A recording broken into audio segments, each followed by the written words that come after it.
समय पहले की बात है। हिमालय की तलहटी में बसा एक छोटा सा गांव था। नाम था चंद्रपुर।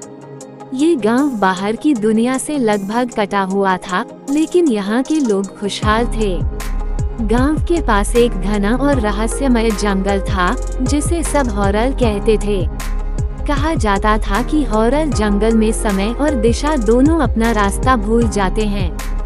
बचपन से ही आरव नामक एक जिज्ञासु लड़का हॉरर के किस्सों से मोहित था। बुजुर्ग कहते थे, जो भी हॉरर में गया फिर कभी वापस नहीं आया।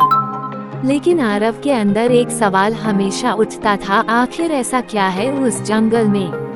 एक दिन जब आरव 18 साल का हुआ, उसने ठान लिया कि वह इस रहस्य से पर्दा उठाएगा। उसने अपने माता पिता को बिना बताए एक सवेरे जंगल की ओर रुख किया। जैसे ही वह जंगल के भीतर पहुंचा, उसे एक अजीब सी शांति महसूस हुई। पेड़, पक्षी, हवा सब जैसे किसी रहस्य को छुपाए हुए थे। चलते चलते उसे एक पत्थर की बनी पुरानी सी संरचना मिली, जिसके चारों ओर लिपटी बेलों पर कोई अजीब सी लिपि खुदी थी। तभी एक रहस्यमयी आवाज आई, आरव, क्या तुम सच में सच्चाई जानना चाहते हो? आरव चौंक गया। उसने इधर उधर देखा, पर कोई नहीं था।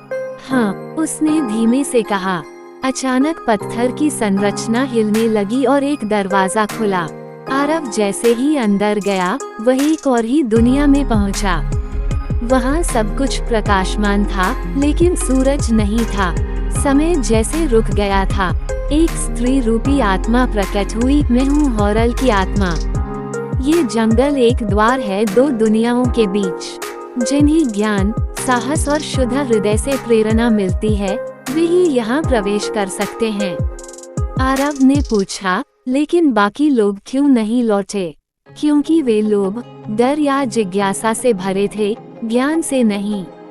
जो सही इरादे से आता है, वही इस दुनिया का द्वार पार कर सकता है।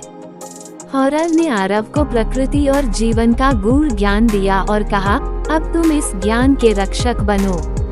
लौटो और सबको सिखाओ कि हर रहस्य डरावना नहीं होता, कुछ रहस्य ज्ञान की ओर ले जाते हैं।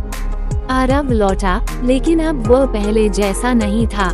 वह गांव में बच्चों को ज्ञान की कहानियां सुनाता, प्रकृति का सम्मान करना सिखाता और हर वर्ष हॉरर जंगल की ओर देखकर मुस्कुराता।